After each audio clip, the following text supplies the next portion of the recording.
오늘 하나님께서 주신 말씀 요한복음 5장 19절에서 29절 말씀입니다.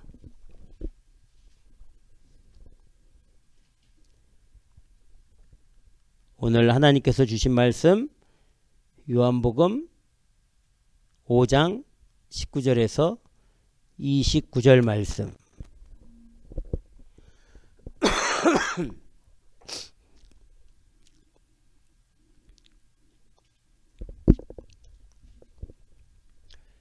우리 찾아서 19절부터 29절까지 함께 읽도록 하겠습니다.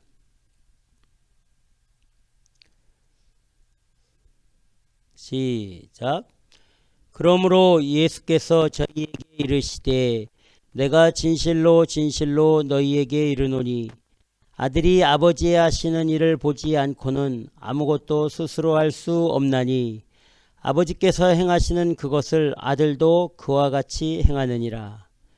아버지께서 아들을 사랑하사 자기의 행하시는 것을 다 아들에게 보이시고 또 그보다 더 큰 일을 보이사 너희로 기이 여기게 하시리라. 아버지께서 죽은 자들을 일으켜 살리심같이 아들도 자기의 원하는 자들을 살리느니라. 아버지께서 아무도 심판하지 아니하시고 심판을 다 아들에게 맡기셨으니 이는 모든 사람으로 아버지를 공경하는 것 같이 아들을 공경하게 하려 하심이라. 아들을 공경치 아니하는 자는 그를 보내신 아버지를 공경치 아니하느니라.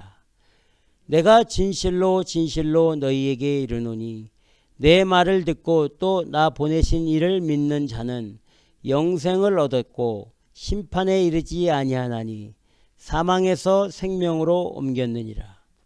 진실로 진실로 너희에게 이르노니 죽은 자들이 하나님의 아들의 음성을 들을 때가 오나니 곧 이때라. 듣는 자는 살아나리라. 아버지께서 자기 속에 생명이 있음같이 아들에게도 생명을 주어 그 속에 있게 하셨고 또 인자됨을 인하여 심판하는 권세를 주셨느니라. 이를 기이 여기지 말라. 무덤 속에 있는 자가 다 그의 음성을 들을 때가 오나니 선한 일을 행하는 자는 생명의 부활로 악한 일을 행한 자는 심판의 부활로 나오리라. 아멘. 기도하겠습니다. 하나님 아버지 감사합니다. 존귀와 영광과 찬양을 받아 주시옵소서. 오늘도 하나님 이 귀한 생명의 말씀 주신 것 감사하며 이 말씀 증거하는 종의 입술 마음 생각을 성령으로 주장해 주셔서 오직 주의 진리와 뜻만을 바르게 증거해 우리 모두가 주님이 가셨던 우리에게 보여주셨던 그 거룩한 길로 따라 나아가 승리할 수 있도록 이 시간을 성령으로 축복해 주시고 인도하여 주시옵소서. 감사 존귀 영광 오직 주께 돌리며 예수님 이름으로 기도드리옵나이다. 아멘. 오늘 말씀 이어서 요한복음 5장입니다. 우리가 지난주에 살펴보았듯이 베데스다라는 연못에서 38년 된 병자를 우리 예수님께서 깨끗하게 고쳐주셨는데 그때가 어떤 날이었냐면 마침 안식일이었습니다.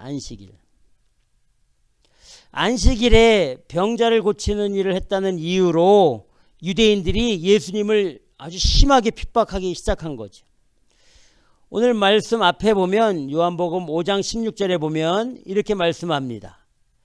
그러므로 안식일에 이러한 일을 행하신다 하여 유대인들이 예수를 핍박하게 된지라 이렇게 말하고 있습니다. 사람을 살렸다는 그 이유 때문에 안식일에 사람을 살렸다는 그 이유 때문에 유대인들이 예수 그리스도를 핍박하기 시작했다고 되어 있습니다. 이 핍박하다는 의미는 이제 죽이려고 한 거죠. 왜냐하면 안식일은 하나님의 거룩한 날인데 예수님이 그걸 어겼으니까 이거 율법을 어긴 법을 어긴 아주 중죄인입니다. 이 유대인들은 사람이 죽든지 말든지 전혀 상관하지 않았습니다. 근데 왜 더 가증하냐면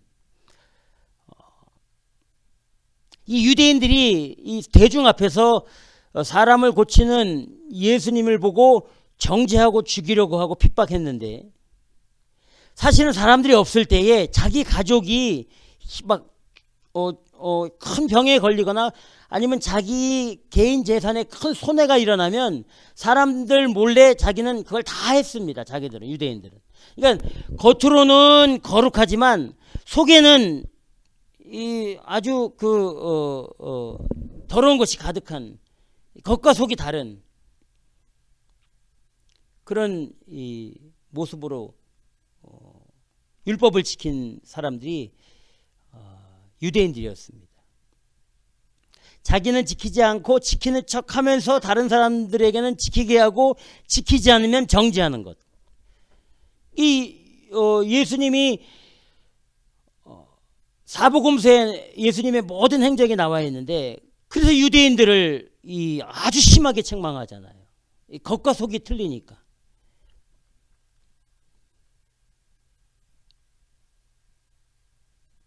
우리 예수님이 마태복음 12장에 이렇게 말씀해 주십니다. 예를 들어서, 그러니까 이제 유대인들이 예수님을 핍박하고 죽이려고 할 때에 예수님이 이제 마태복음 12장 11절에 이렇게 말씀해 주시는데, 11절 12절에 예수께서 가라사대 너희 중에 어느 사람이 양 한 마리가 있는데 안식일에 그 양이 구덩이에 빠지면 그 양을 붙잡아서 꺼내지 않겠느냐.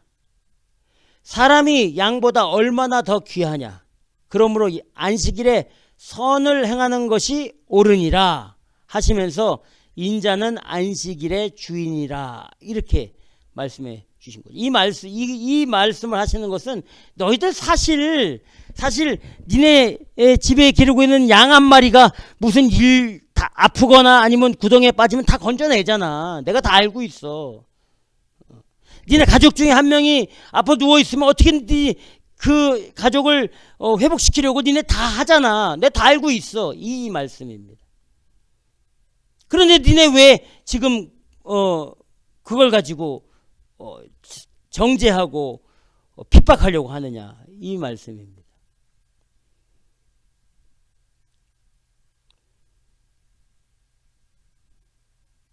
나는 더 더러운데 그걸 이렇게 감추고 나보다 덜 더러운 사람들 보고 아주 죽일 놈이라고 하고 막 이렇게 하는 모습이죠.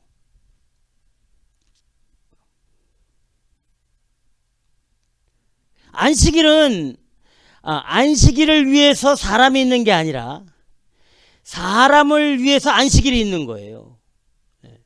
이 말은 뭐냐면, 사람이 어떤 공경에 처하고 어려운 일 당하고 힘들고 고난에 빠져 있고 환난에 처해 있으면 안식일이든지 아니든지 관계없이 일단 그 생명을 살리고 봐야 되죠. 안식일을 지키고자 그 사람이 죽든지 큰 해를 당하든지 외면해 버리면 이건 하나님의 뜻이 아닌 겁니다. 이건 아닌 겁니다.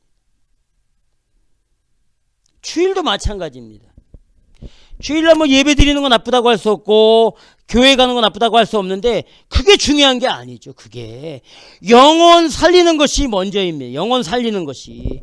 교회 바깥에는 죽어가는 사람들이 얼마나 많고 배고픈 사람들이 얼마나 많고 소외다고 춥고 헐벗고 그늘진 곳에서 신음하는 사람들이 얼마나 많은데, 교회 한번 주일날 한번 가보십시오.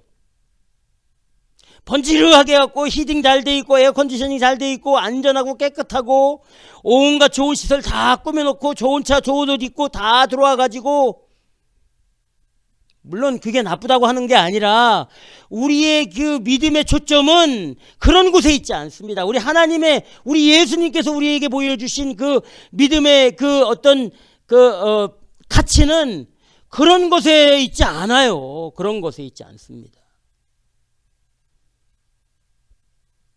고난당하는 사람과 함께하고 배고픈 사람과 함께하고 내 도움이 필요한 사람에게 함께하고, 나하고 친한 사람이 아니고 나하고 마음이 맞는 사람이 하고 있는 게 아니고 그렇게 하는 게 아니고, 나하고 전혀 관계없고 나도 그 사람을 모르고 그 사람도 나를 모르고 이런 관계이지만 그 영혼을 위해서, 그 영혼이 살아가는 그 영혼을 살리는 그 길을 위해서라면 그 길로 가야 되는 겁니다. 그 길로. 우리 예수님이 이 땅 가운데 성육신 하셔서 십자가에 죽으시고 승천하시는 그때까지 우리에게 보여주신 모든 사역이 다 그 사역이었어요. 회당에 이렇게 번지르하게 모여있는 그곳에 가서는 예수님이 아주 엄하게 호통을 치고 안식일날 회당에 모여서 하나님을 경배한다는 그 자리에서 손 마른 자를 고치고 병자를 고치고 환자를 고치고 하신 분이 우리 예수님이에요. 뭔가 그 사람들의, 유대인들의 이 어떤 사고방식 있잖아요. 이 사고방식, 잘못된 이 신앙의 모습을 뜯어고치려고 하신 거죠. 뜯어고치려고. 물론 그것 때문에 우리 예수님은 결국 십자가에 죽으시지만, 우리의 그 믿음의 어떤 이 가치, 우리 믿음의 어떤 그 길, 우리의 믿음의 어떤 목표, 내 삶의 어떤 그런 그 가는 길이 정말 좀 이렇게 그냥 세상의 그런 가치와 기준이 아니라, 정말 신앙적인 그 말씀의 기준이 된 그런 것을 가지고 분명히 나갈 필요가 있는 거죠. 그래서 이 안식일에 일하시는 것 때문에 이제 핍박을 받게 되는 겁니다. 야, 두고 보자. 가만 안 둔다 이거죠. 이제 유대인들이 아주 유심히 보기 시작하는 겁니다. 그런데 더 큰 문제가 생겼습니다. 더 큰 문제가 무슨 문제냐면, 우리 예수님이 이렇게 안식일에도 환자를 고치고 일을 행하시는 것뿐만이 아니라, 오늘 본문 말씀 요한복음 5장 17절 18절을 우리 함께 읽어보겠습니다. 17절 18절 요한복음 5장 17절 18절. 자, 우리 다 같이 읽겠습니다. 시작. 예수께서 저희에게 이르시되 내 아버지께서 이제까지 일하시니 나도 일한다 하시매, 유대인들이 이를 인하여 더욱 예수를 죽이고자 하니 이는 안식일만 범할 뿐 아니라 하나님을 자기의 친아버지라 하여 자기를 하나님과 동등으로 삼으심이로라. 아멘. 이게 아주 큰 문제가 된 거예요. 아버지께서 일하시니까 나도 일한다. 아버지께서 쉬시니까 나도 쉬신다. 이게 대단해. 그럼 아버지가 일 안 하면 나도 일 안 한다는 거예요. 니네하고 관계없이 아버지의 뜻대로만 행한다 이거예요. 그런데 문제는 그 뒤에 보니까 18절에 보니까 하나님을 자기의 친아버지라고 하고 자기를 하나님과 동등으로 삼으심이로라. 이런 모습과 이런 말씀을 하신 분이 예수님이에요. 그렇게 보이신 분이 예수님이에요. 유대인들이 봤을 때는 이거는 말도 안 되는 일, 말도 안 되는 일. 유대인들이 봤을 때는 안식일에 일하는 것을, 안식일에 죽어가는 사람을 고쳤다는 것으로 그 고친 사람을 죽이려고 하는 수준의 이 유대인들이, 이 예수님이 자기들이 볼 때는 사람이야. 이 유대인들이 볼 때는 자기네들보다 훨씬 잘난 게 없어요. 예수님이 어디 출신도 어디 시골 총구석에서 태어나신 예수님이고, 어디 무슨 출신이나 배경 이런 것, 인간적인 배경들이 유대인들 어떤 그 권위와 권력과 그 명예를 가지고 있는, 세상의 가치를 다 가지고 있는 유대인들이 볼 때는 예수님은 자기네들보다 능력 있는 게 하나도 없는 거예요. 존경할 만한 가치가 안 되는 거예요. 그런데 그런 자기네 눈으로 봤을 때 한 사람밖에 되지 않는 이 예수라는 이 인간이, 유대인들이 봤을 때 자기가 하나님이라고 얘기를 하는 거예요. 본인이 하나님이라고, 하나님하고 나하고는 똑같다, 동등하다, 이렇게 얘기를 하는 거예요. 이 제정신으로 하겠습니까? 아니면 인정해 주겠습니까? 유대인들이 미쳤다고 생각을 하는 거지. 하나님을 모욕하는 거예요. 거룩한 하나님을 아주 욕되게 만든다고 생각을 하는 겁니다.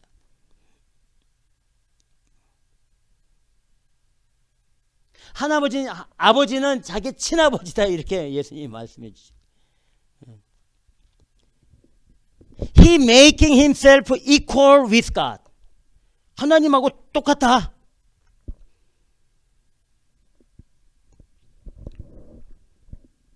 이 요한복음 5장 16절 이하 18절서부터 이제 유대인들이 적극적으로 이제 예수님을 핍박하려고 하고 예수님을 시험을 하고 예수님에게 제목을 씌우려고 이제 여러 가지 시험을 가지고 예수님에게 접근하게 됩니다. 근데 우리 예수님이 이렇게 오늘 말씀 요한복음 5장 18절 뒤에 보면 예수님께서 자기를 하나님과 동등으로 삼으심이라라 말씀하시면서 그냥 나는 하나님과 동등하다 이렇게 말씀 끝내는 게 아니라 우리가 읽었던 19절서부터 29절까지 예수님이 왜 하나님과 동등한지를 우리 예수님께서 아주 정확하게 자세하게 말씀해 주시고 있습니다. 5가지. 예수님이 하나님이시다. 내가 하나님이라는 그 증명을 스스로 이제 말씀해 주시는 겁니다. 그 첫 번째가 예수님이 하나님과 동등하시다는 그 증거의 첫 번째가 오늘 말씀 19절입니다. 19절. 요한복음 5장 19절. 자, 읽어보겠습니다. 요한복음 5장 19절. 시작. 그러므로 예수께서 저희에게 이르시되 내가 진실로 진실로 너희에게 이르노니 아들이 아버지의 하시는 일을 보지 않고는 아무것도 스스로 할 수 없느니라. 아멘. 20절에는 뭐라고 되어 있습니까? 아버지께서 아들을 사랑하사 자기의 행하시는 것을 아들에게 다 보이시고 또 그보다 더 큰 일을 보이사 너희로 기이 여기게 하시리라. 아멘. 자, 이게 무슨 말입니까? 나는 아버지 하나님의 하시는 일을 다 알고 있다는 겁니다. 나는 하나님의 계획을 다 알고 있다고 말하고 있는 겁니다. 나는 하나님의 뜻을 다 알고 있다고 말씀해 주시고 있는 겁니다. 나는 하나님께서 처음서부터 끝까지 일어나고 했던 모든 일을 다 알고 있다. 어떻게 알고 있냐? 하나님이 나에게 다 알려주셨다. 나에게 더 깨닫게, 나를 더 알게 해주셨다. 그뿐만 아니라 더 큰 계획도 나에게 알려주시고 내가 알고 있다. 이 말씀을 하고 있습니다. 이 세상에 누가 하나님의 뜻을 다 알 수 있습니까? 있어요, 없어요? 절대 없습니다. 없습니다. 우리가 알 수 있는 것은 우리 인간의 이 지적인 한계로 하나님을 최고로 알 수 있는 이 성경, 이 바운더리 안에서만 알 수 있는 거죠. 이 성경은 인간이 최고로 하나님을 정확하게 알 수 있도록 하나님이 주신 선물입니다. 이 성경이. 근데 예수님은 이 성경뿐만이 아니라 태초 이전 그리고 마지막 날 이후의 모든 것까지 다 알고 계시는 거예요. 속속들이. 예수님이 하나님이시니까 이렇게 말씀해 주시고 예수님은 하나님의 말씀이니까 다 알고 계시는 거예요. 여러분, 말은 어디서 나옵니까? 말은 머릿속에 나오잖아요. 말은 머리에 있는 계획과 생각으로 나오는 거예요. 그래 안 그래? 말은 내가 누군가의 말을 할 때는 생각 없이 말하는 게 아니라 생각하고 계획하고 어떻게 결정해서 말이 나가는 거야. 그러니까 말 속에는 그 사람의 뜻과 계획과 능력과 지식과 지혜와 인격과 성품과 모든 것이 이 말 속에 들어가 있단 말이야. 그러면 이 말씀이 누구라고 했어요? 예수 그리스도라 그랬잖아. 하나님 말씀이 예수 그리스도. 그러니까 이 말씀이신 예수 그리스도는 하나님의 인격과 하나님의 뜻과 하나님의 계획과 하나님의 성품과 하나님의 인격과 하나님의 능력과 하나님의 권능과 영광과 존귀를 다 가지고 계신 분이에요. 그냥 말씀이 아닙니다. 우리가 말하는 이런 인간적인 말이 아니에요. 예수님은 신의 말이란 말이에요. 말씀이란 말이에요. 대단하죠. 그러니까 당연히 다 알지요. 모르는 게 이상한 겁니다.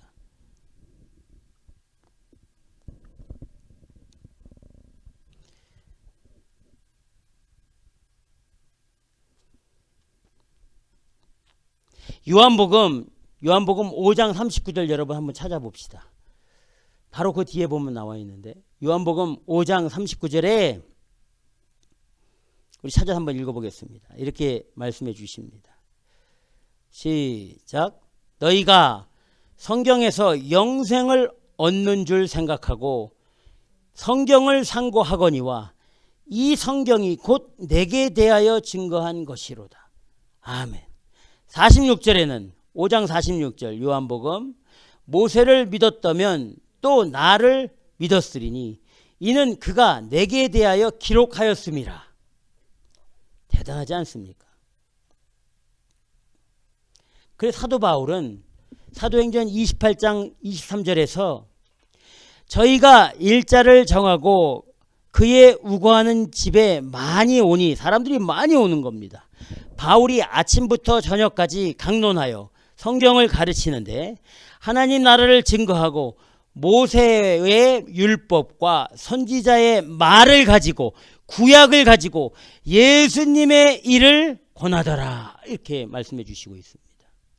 구약의 모든 성경 메시지를 가지고 사도 바울은 예수님을 설명을 한 거예요. 이 말은 뭐냐?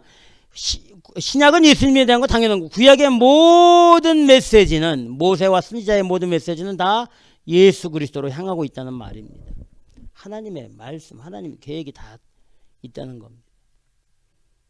우리 예수님은 그래서 하나님과 동등하시고, 우리 예수님 바로 그래서 성자 하나님이시고, 그리고 우리 예수님은 삼위일체 하나님 중에 한 분이신 줄 믿으시기 바랍니다. 예수님의 하나님이에요. 그러니까 예수님 믿으면 우리가 하나님의 자녀의 권세를 받는 놀라운 은혜가 있지 않습니까? 그 하나님을 믿으시길 주님의 이름으로 축원합니다. 두 번째, 하나님과 예수님의 동등하심은 요한복음 5장 21절. 자, 21절 우리 한번 찾아서 읽어보겠습니다. 하나님과 예수님의 동등하신 능력이 어디에 있는지 우리 예수님 말씀해 주시는 거예요. 내가 왜 하나님과 동등한지를 말하겠다 하시고 말씀하신 것이 두 번째가 요한복음 5장 21절입니다. 다 같이 읽겠습니다. 시작. 아버지께서 죽은 자들을 일으켜 살리심 같이 아들도 자기의 원하는 자들을 살리느니라. 아멘. 자, 이게 무슨 말입니까? 아버지께서 죽은 자를 일으켜 살리신 같이 아들 예수님도 자기의 원하는 자들을 살리느니라. 이 말은 우리 예수님에게 사람을 죽이고 살리는 권세가 있다는 겁니다. 이 생명을 죽이고 살리는 권세는 누구에게 있다고 되어 있습니까? 하나님에게 있습니다. 다른 거에 있지 않습니다. 어느 곳에 있지 않고 하나님에게만 사람을 죽이고 살리는 권세가 있는데, 우리 예수님께서 뭐라고 말씀하시냐면 그 권세 나에게도 똑같이 있다, 이렇게 말씀해 주시고 있는 겁니다. 신명기에 보면 우리 하나님께서 모세를 통해서 이렇게 말씀해 주시는데, 신명기 32장 39절에 이제는 나 곧 내가 그인 줄 알라. 나와 함께 하신 신이 없도다. 내가 죽이기도 하며 살리기도 하며 상하게도 하며 낫게도 하나니 내 손에서 능히 건질 자가 없도다. 아멘. 우리 하나님이 나는 오직 유일하신 신인데 나하고 함께하는 신도 없다는 거예요. 뭐라고 했냐면 내가 죽이기도 하고 살리기도 하고 상하게도 하고 낫게도 한다, 이렇게 말씀해 주시고 있습니다. 맞습니다. 우리 하나님은 생사화복의 주인이시고 주관자이신 우리 하나님이십니다. 생명의 주권자이십니다. 사무엘상 2장 6절에도 여호와는 죽이기도 하시고 살리기도 하시며 음부에 내리기도 하시고 올리기도 하시는도다, 이렇게 한나가 찬양하고 고백하지요. 죽은 자를 살리는 권세, 산 자를 죽이는 권세, 생명의 권세는 오직 하나님에게만 있습니다. 그런데 예수님께서 그 권세를 나도 동일하게 가지고 있다, 이렇게 말씀해 주시고 있는 겁니다. 그래서 우리 예수님께서 공생애를 하실 때에 예수님께서 이제 이 땅 가운데서 아주 이 복음의 사역, 천국의 나라를, 하나님의 나라를 선포하시고 사역하실 때에 죽은 자를 살리는 일이 있었죠. 대표적인 사건이 회당장 야이로의 딸을 살려 주십니다. 그리고 죽은 나인성의 과부의 아들을 살려주십니다. 그리고 우리가 잘 알고 있는 나사로 완전히 이제 이 냄새 나가지고 이 시체가 이 부패된 그 상태에서도 우리 예수님이 나사로를 살려주십니다. 뿐만 아니라 성경에 보면 죽은 모든 사람들을 부활의 모습으로 다시 일으키신다, 살리신다 약속해 주십니다. 죽은 모든 사람들. 자, 오늘 본문 말씀 5장 25절 한번 읽어보시고 28절 29절 연속해서 읽어보겠습니다. 요한복음 5장 25절 28절 29절 우리 다 같이 읽어보겠습니다. 우리 예수님이 가지고 계신 이 살리는 권세, 생명의 권세 한번 읽어보겠습니다. 자, 25절부터 28절 29절 시작. 진실로 진실로 너희에게 이르노니 내 말을 듣고 또 나 보내신 이를 믿는 자는 영생을 얻었고 심판에 이르지 아니하나니 사망에서 생명으로 옮겼느니라. 28절 이를 기이 여기지 마라. 무덤 속에 있는 자가 다 그의 음성을 들을 때가 오나니 선한 일을 행하는 자는 생명의 부활로 악한 일을 행하는 자는 심판의 부활로 나오리라. 아멘. 모든 인생들이 다 다시 일어나게 되는 거예요. 예수 그리스도 재림하는 날에 다 일어납니다. 다 살아납니다. 다 부활합니다. 그런데 그 중에 선한 일을 행하는 자는 생명의 부활로 악한 일을 행하는 자는 심판과 지옥의 부활로 나눠지는 거예요. 우리 예수님은 생명을 살리는 것뿐만 아니라 심판하는 권세도 동일하게 가지고 있음을 믿으시기 바랍니다. 다 살려냅니다. 예. 그러나 악한 사람과 선한 사람을 나누어서 일으키신다는 사실을 꼭 기억하시기 바랍니다. 우리 예수님이 일으키시는 분인 줄 믿으시기 바랍니다. 하나님과 동등하신 분입니다. 자, 세 번째 하나님과 동등한 권세는 어떤 권세를 가지고 계신지 오늘 본문 말씀 요한복음 5장 22절 말씀입니다. 22절 말씀 우리 다 같이 읽겠습니다. 세 번째는 어떤 권세를 가지고 있는지 요한복음 5장 22절 찾았으면 다 같이 읽겠습니다. 시작. 아버지께서 아무도 심판하지 아니하시고 심판을 다 아들에게 맡기셨으니. 아멘. 어떤 권세입니까? 심판의 권세는 하나님에게만 있는 겁니다. 그런데 그 심판하는 권세를 예수님께 다 맡기셨다 이렇게 되어 있습니다. 쉽게 말해서 구약에 나타난 모든 심판의 주체는 누굽니까? 하나님입니다. 그런데 예수 그리스도 이 땅에 오신 이후로는 하나님의 심판의 메시지가 아니라 예수 그리스도께서 하나님의 모든 권세와 영광과 존귀와 능력과 심판의 권세를 가지고 이 땅 가운데 오셨기 때문에 예수님이 오신 이후에는 그 권세가 예수 그리스도께 있는 겁니다. 예수 그리스도.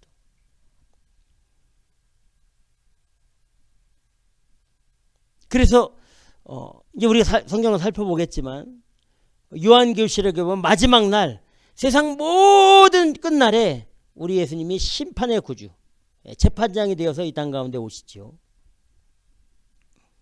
시편에 보면 이렇게 말씀하십니다. 시편 7편 우리 하나님이 어떤 분이신가. 시편 7편 8절에 여호와께서 만민에게 심판을 행하시오니 여호와여 나의 의와 내게 있는 성실함을 따라 나를 판단하소서. 우리 하나님은 만민을 심판하시는 분입니다. 심판의 권세를 가졌습니다. 그리고 실제로 우리 하나님은 악한 사람들을 심판하셨습니다. 하나님 앞에 말씀 순종하지 않는 사람들에게 우리 하나님은 징계하셨습니다. 우리 하나님이 구원해낸 백성들이라 할지라도 하나님의 뜻대로 행하지 않고 세상을 따라 행하고 육체를 따라 행하고 물질을 따라 행하는 이스라엘 백성들을 우리 하나님은 절대 받아주시지 않았습니다. 다 정리하십니다. 그러나 믿음을 지키고 또 악인이었다가 믿음을 지키고 회개하고 돌아오는 그 인생이 어떤 죄를 졌던 간에 진실로 참회하고 하나님의 뜻 가운데 나오면 우리 하나님은 다 받아주신 분이 우리 하나님이십니다. 시편 50편 6절에 이렇게 말합니다. 하나님 그는 심판장이심이로다. 시편 7편 11절에도 하나님은 의로우신 재판장이심이요. 시편 75편 7절에 오직 재판장이신 하나님이 이를 낮추시고 저를 높이시리로다. 아멘. 이 하나님이에요. 심판의 하나님이 이 땅 가운데 사람으로 오신 겁니다.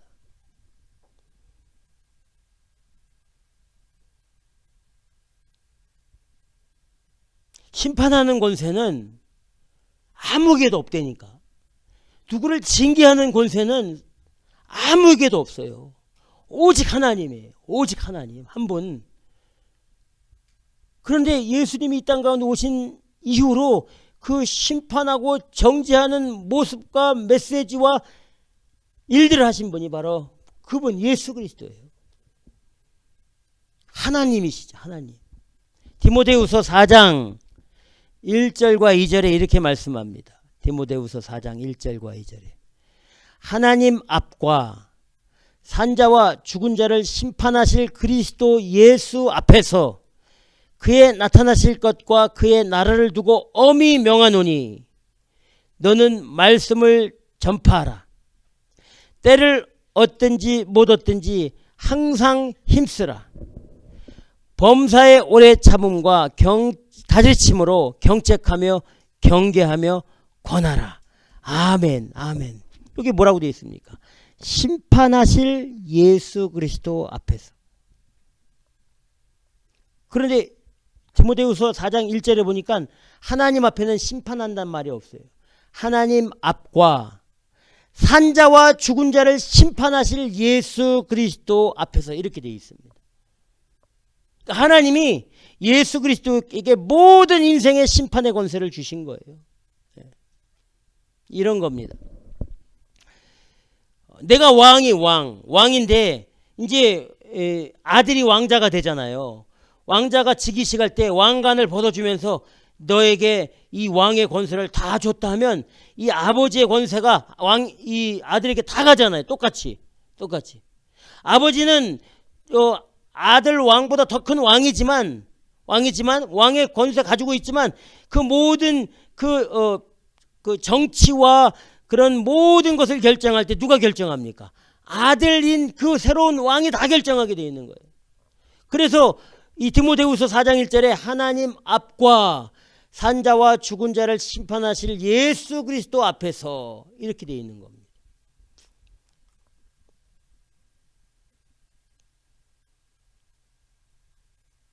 우리 예수님이 심판의 권세를 가지고 있는 분입니다. 그러니까 다른 거에 잘 보이면 안 돼요.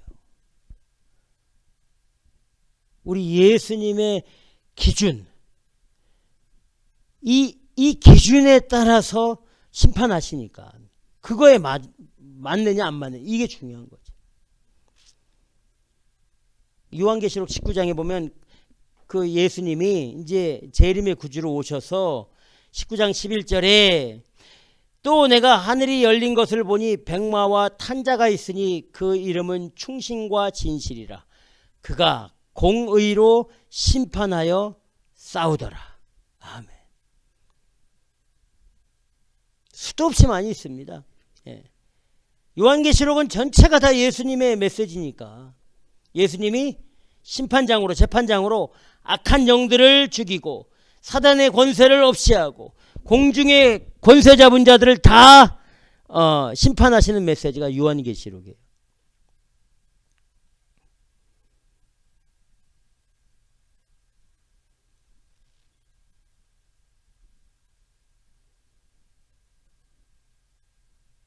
다 심판받게 돼 있어요.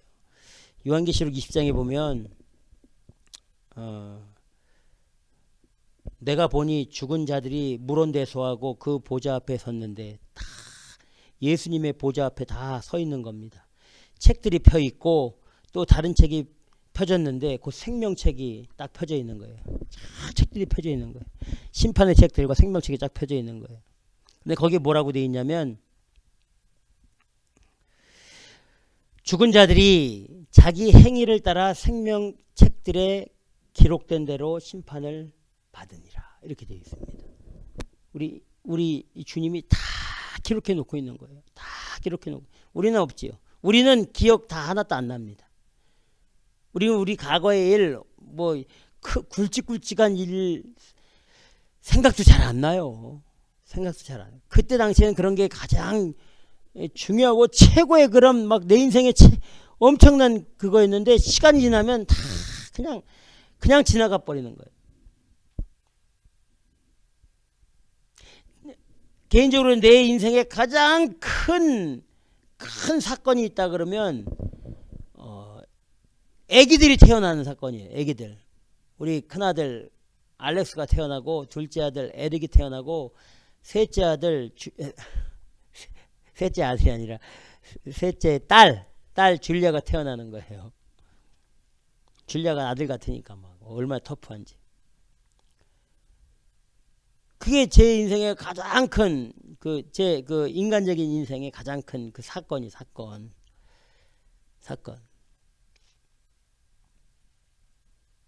아주 충격적이었어요 그때. 충격적. 왜 충격적이었냐? 그 생명이 나온다는 이게 얼마나 충격적인지 몰라요. 좋기도 하지만 믿을 수가 없어요. 이게 정말 신기해. 이게 생명이 나왔는데 얘네들이 자라면서 엄마 아빠를 닮아서 자라나는 거예요. 이렇게 너무 신기해요. 그리고 지금은 다 하이스쿨을 다니고 있는데 과거 그때 아이들이 막 계속 태어났을 때에 연년생으로 태어났을 때에 좋고 막 그 아이들 막 정신없죠. 막 3명이 막 울고 먹고 막 기저귀 가리고 뭐 정신없습니다. 그때는 그게 내 인생에 가장 복잡하고 가장 힘들고 가장 행복하고 가장 가치 있고 평생 잊지 못할 그런 최고의 그런 그 이벤트가 바로 그 자녀가 나타나는 일인데 지금 한 20년 가까이 세월이 지나고 보니까 그 매일같이 그 자녀들과 이렇게 했던 그 모든 그때 당시엔 최고의 그 평생 잊지 못할 거라고 생각했던 것들 중에 그 사건들 중에 생각나는 것이 몇 개 없어요. 그냥 두리뭉실하게 이렇게 그래 안 그래요? 몇 가지만 생각나요. 몇 가지. 그때는 하루하루가 다 아주 새롭고 하루하루가 너무 신기했었는데 지금 지나 보니까 그런 것들이 별 생각이 안 나요. 그런 것들이 그냥 두리뭉실하게. 그런데 우리는 그렇단 말이에요. 우리는 앞으로도 그럴 겁니다. 그런데 우리 하나님은 그렇지 않단 말이에요. 우리 예수님은 그렇지 않단 말이에요. 심판자인 예수님은 그렇지 않단 말입니다. 여기 뭐라고 되어 있냐면 죽은 자들이 자기의 행위를 따라 책들에 기록된 대로 심판을 받으니라. 다 기록하고 있다니까요. 다. 우리 말하는 것, 우리 생각하는 것, 우리 행동하는 것, 우리 계획하는 것, 우리 마음속에 가지고 있는 그런 어떤 뜻, 비밀 이런 거 다 기록하고 있단 말이에요. 그래서 보좌에 앉으신 재판장이신 예수님 앞에 우리가 딱 가 있으면 우리가 생각하지도 못했던 것, 우리는 까마득하게 잊어버렸던 것, 그런 것들이 아마 다 우리 앞에 쫙 나타날 겁니다. 그 가운데는 잘한 것도 있을 것이고 못한 것도 있을 것이고 회개한 것도 있을 것이고 회개하지 않고 어물쩍 넘어간 것도 있을 것이고 몰래 죄 지은 것도 있을 것, 다 나타날 거예요. 뭐라고 되어 있냐면 그 행위대로 심판을 받게 된다. 이렇게 말씀해 주시고 있습니다. 심판장인 예수님 앞에 우리 다 서게 되어 있습니다. 다 서게 되어 있어요. 다 누구 빠짐없습니다. 악한 사람도 다 쓰게 되어 있고 선한 사람도 다 쓰게 되어 있다고 되어 있습니다. 심판장이신 예수 그리스도의 그 생명의 길로 나아가시길 주님의 이름으로 축원합니다. 예수님이 하나님이시니까, 예수님이 재판장이시니까. 자, 네 번째, 하나님과 주 예수 그리스도의 동등하심은 우리 예수님이 어떻게 말씀해 주셨냐면, 먼저 말씀드리면 동일하게 경배받을 뿐이다 이거예요. 동일하게 공경해야 될 대상이라고 되어 있어요. 동일하게. 자, 우리 요한복음 5장 23절 다 같이 읽겠습니다. 요한복음 5장 23절. 자, 찾았으면 다 같이 읽겠습니다. 시작. 이는 모든 사람으로 아버지를 공경하는 것 같이 아들을 공경하게 하려 함이니라. 아멘. 아버지 하나님을 공경하는 것 같이 아들인 예수 그리스도에게도 동일하게 공경하고 경배하고 찬양하고 영광 돌려야 되는 대상이시다. 이렇게 말씀해 주시고 있는 거예요. 아버지를 공경하는 것 같이 아들에게도 공경을 해야 된다는 거예요. 유대인들이 하나님이라면 깜빡 죽듯이 그 모습 그대로 아들인 예수님을 보고 깜빡 죽어야 되는데 안 그렇단 말이에요. 지금 차이가 있다고 생각을 하잖아요. 차이가 있다고.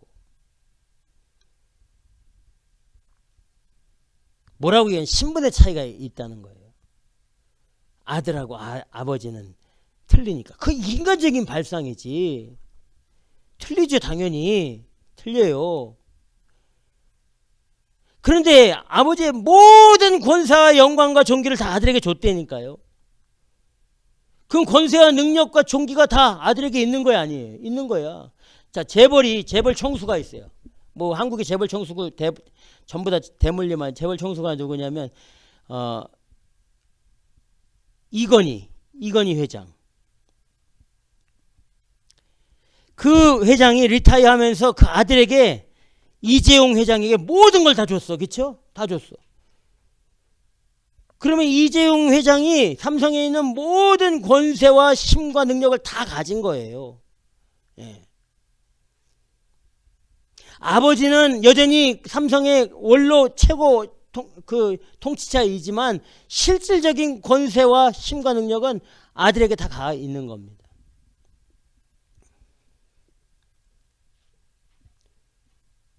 그러니까 이 말씀을 요한복음 5장 아니 뭐 이 성경 전체에서 우리 하나님이 성경에서 아버지 아들 뭐 이렇게 관계를 나누는 것은 우리가 언더스탠을 해야 되잖아. 언더스탠. 우리 하나님이 무슨 인간적인 아버지 인간적인 아들 이런 걸로 뭐 예수님하고 하나님하고 관계가 그런 거예요? 아니잖아요. 신적인 동등함이 있는데 우리가 언더스탠 하기 위해서 우리를 이해시키기 위해서 그것을 비유로 말씀해 주시는 거잖아요. 삼위일체 하나님이에요. 삼위일체 하나님. 하나님에게는 아버지 아들 이런 개념이 있어요 없어요? 없지. 신이 무슨 아들 아버지 개념이 있어요. 그런데 우리가 삼위일체 하나님을 이해하고 아들 예수님과 우리가 아는 아들 예수님과 하나님 성부 하나님과를 이해시키려면 성경은 하나님의 뜻과 계획과 하나님의 메시지를 우리 인간이 이해할 수 있는 문자를 가지고 말씀해 주신 거기 때문에 이런 표현을 가지고 말씀해 주신 거예요. 우리는 이걸 가지고 딱 문자적으로 어떻게 아들하고 아버지하고 똑같아. 여호와 증인들이 그래요. 여러분 우리가 아까 말씀드렸다시피 우리가 하나님을 알 수 있는 것은 이 성경 안에 있습니다. 그러면 신이 하나님이 삼일체 하나님이 성경 안에서 다 끝나는 겁니까? 그래요? 아니에요. 이거는 1%도 안 될 겁니다. 왜냐하면 우주 만물을 한번 보세요. 우주 만물. 우리가 속해 있는 이 은하계가 수십억 개의 별이 이 지구보다 더 큰 별들이 수십억 개가 있는 게 이게 셀 수 없는 별이 은하계인데 그 은하계가 또 수십억 개 있는 거예요. 이 우주 전체에. 그걸 누가 창조했어요? 하나님이 창조하신 거예요. 우리는 지구 콩알만한 지구에 콩알만한 그 은하계에 보면 보이지도 않는 존재예요. 우리가 살고 있는 은하계 하나만 봐도 이 지구는 보이지도 않는 하늘 보면 이 별이 반짝반짝거리는데 저 멀리서 보면 우리 지구는 보이지도 않는 존재라니까.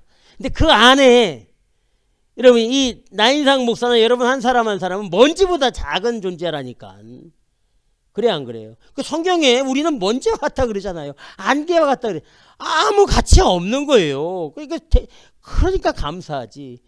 먼지와 같고 이 이슬 같고 아무 가치 보이지도 않는 이 존재를 구원하시기에 하나님이 이 땅에 오셨다는 이 사실이 이게 지금 그런데 우리가 어떻게 하나님을, 삼일체 하나님, 그리고 성부와 성자와 성령의 이 하나님의 그 존재하심을 그냥 이 성경 하나로만 가지고 알 수 있냐 이거예요. 그거보다 무한대의 어떤 것이 존재하고 있는 거. 물론 그거는 우리가 구원받는데 더 이상 알 필요가 없는 거야. 이것만으로도 충분하기 때문에 하신 거예요. 그러나 우리가 하나님을 경배하고 예수 그리스도를 믿을 때에는 그 이상의 존재의 어떤 권능과 능력과 영광과 권세를 인정하고 성경을 읽고 들어가야 되지. 그래 안 그래요? 그냥 이것만 읽고 아이고 뭐 우리랑 똑같은 그거네 뭐. 그건 말이 안 되는 거야. 그건 이 수준이 낮은 초등학생의 그 신앙의 모습이죠. 어쨌든 오늘 말씀에 아버지를 공경하는 것 같이 아들을 공경하게 하려 함이니라. 이렇게 동일하게 공경하고 경배하고 찬양을 받으실 대상이다. 이렇게 말씀해 주시고 있다는 사실을 꼭 믿으시기 바랍니다. 자, 요한계시록 5장 12절 한번 찾아보겠습니다. 요한계시록 5장 12절 보면 좀 더 구체적으로 말씀해 주십니다. 요한계시록 5장 12절 13절 말씀 우리 찾아서 함께 읽도록 하겠습니다.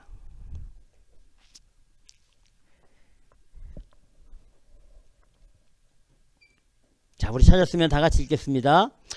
큰 음성으로 가로되 죽임을 당하신 어린 양이 능력과 부와 지혜와 힘과 존귀와 영광과 찬송을 받으시기에 합당하도다 하더라.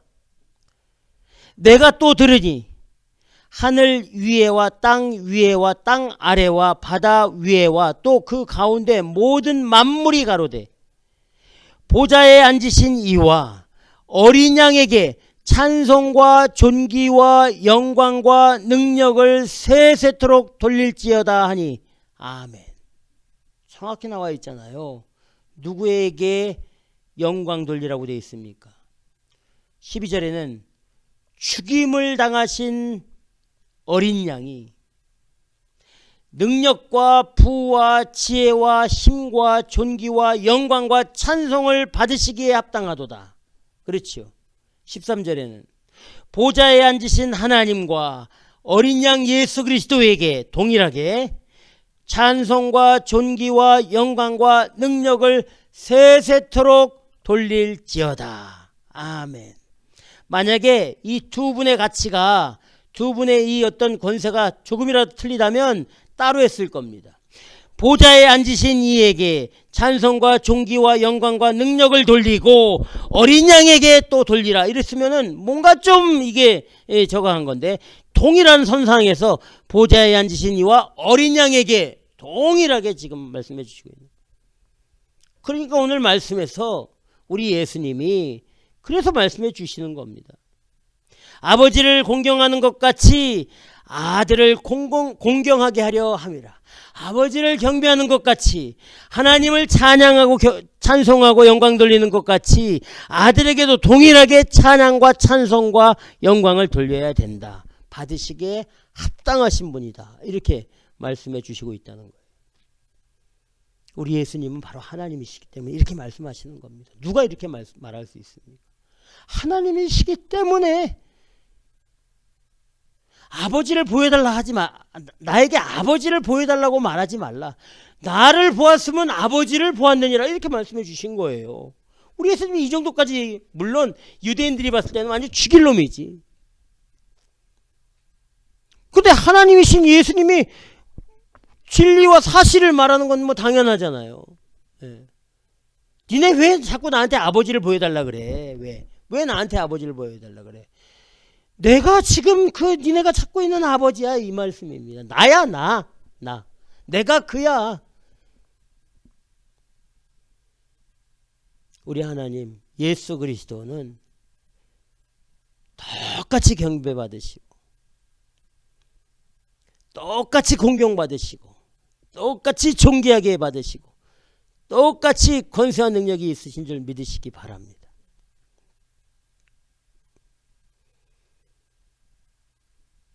다섯 번째, 하나님과 우리 주 예수 그리스도의 동등하심은 무엇에 있는가? 요한복음 5장 26절을 함께 읽도록 하겠습니다. 요한복음 5장 26절을 함께 읽도록 하겠습니다. 자, 시작. 아버지께서 자기 속에 생명이 있음 같이 아들에게도 생명을 주어 그 속에 있게 하셨고. 아멘. 생명을 가지고 계신 분이에요. 예. 아까 부활하고는 조금 다릅니다. 이 생명은 어떤 생명이에요? 영원한 생명을 말하는 거예요. 영생을 말하는 거예요. 여러분, 성경에서 영생을 주는 권세는 누구에게 있습니까? 하나님에게 있는 거예요. 근데 예수 그리스도 이 땅 가운데 오심으로, 하나님이 이 땅 가운데 오심으로 당연히 그 권세는, 영원한 생명의 권세는 누구에게 있습니까? 예수 그리스도에게 있는 거예요. 내가 영생을 주러 온 메시아다 이렇게 말하고 있지 않습니까? 예? 내가 너희를 심판하게 온 게 아니라 영생을, 나를 믿게 해서, 아들을 믿게 해서 영생을 얻게 하려 합니다. 이렇게 말씀하시지 않았습니까? 우리가 잘 알고 있는 요한복음 3장 16절. 하나님이 세상을 이처럼 사랑하사 독생자를 주셨으니 이는 저를 믿는 자마다 멸망치 않고 영생을 얻게 하려 하심이라. 예수 그리스도를 믿으면 하나님이 가지고 계신 영원한 생명, 그 생명을 얻을 수 있는 거예요. 예수 그리스도가 영생이시기 때문에. 동등하신 분이십니다.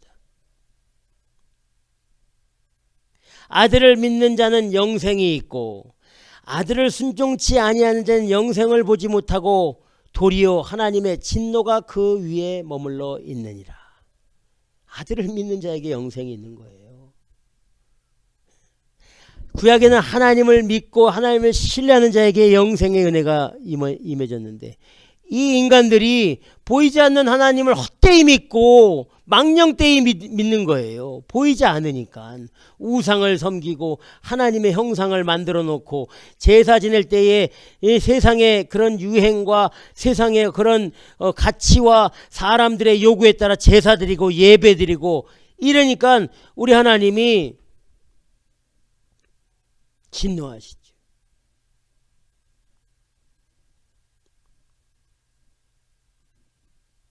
로마서 6장 23절에 뭐라고 말씀해 주시냐면, 죄의 싹은 사망이요 하나님의 은사는 그리스도 예수 안에 있는 영생이니라. 아멘. 따라해 보세요. 죄의 싹은 사망이요 하나님의 은사는 그리스도 예수 안에 있는 영생이니라. 예수 안에 있는 영생이니라. 아멘. 아멘.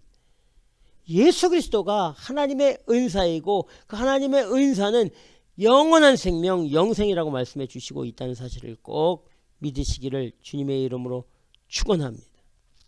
그래서 오늘 본문 우리가 아까 읽었죠? 5장 24절에 이렇게 말합니다. 우리 예수님이 내가 진실로 너희에게 말한다. 내 말을 듣고 나 보내신 자를 믿는 자는 영생을 얻었고 심판에 이르지 아니하나니 사망에서 생명으로 옮겼느니라. 아멘.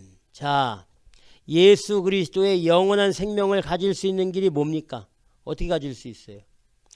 내 말을 듣고 나 보내신 이를 믿는 자, 생명의 복음의 메시지를 듣고 믿음을 가진 자, 하나님의 말씀을 듣고 믿음으로 사는 자, 이 사람들에게 영생이 임하는 거예요. 다른 게 아니고, 말씀이신 예수 그리스도를 영접하고 믿음의 길로 가는 자, 이 사람에게 영원한 생명이 있는 줄 믿으시기 바랍니다.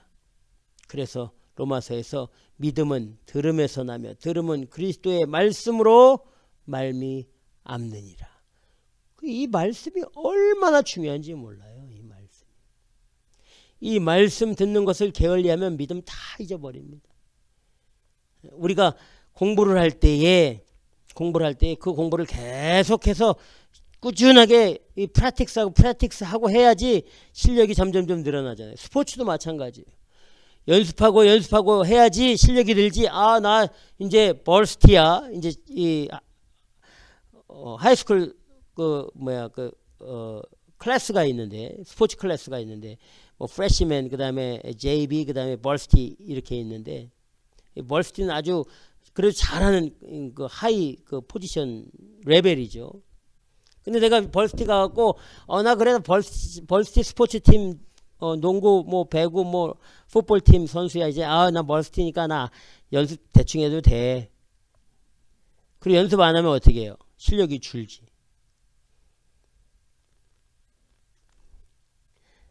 레슬링도 마찬가지고 연습을 열심히 해야지 실력이 늘지. 하나님 말씀도 마찬가지예요. 계속 들어야 돼요. 계속 들어야 믿음이 생기는 겁니다. 예. 믿음이 생겨야지 영생을 얻을 수 있어요. 안 들으면 믿음이 없어져요. 믿음이 없어지면 영생의 그 능력과 그런 가치가 점점점 내 인생에서 흐려지는 거예요. 바로 생명이 우리 주님에게 있는 줄 믿으시기 바랍니다. 바로 하나님이 예수님이고 예수님이 하나님인 줄 믿으시기 바랍니다. 우리 예수님은 하나님의 모든 일을 다 알고 계십니다. 계획, 뜻, 어떤 행하신 일들을 다 알고 계신 분이라고 말씀드렸습니다. 우리 예수님은 죽은 자를 살리는 능력이 하나님과 동등하게 있으신 분입니다. 우리 예수님은 하나님의 심판의 권세를 다 가지신 분입니다.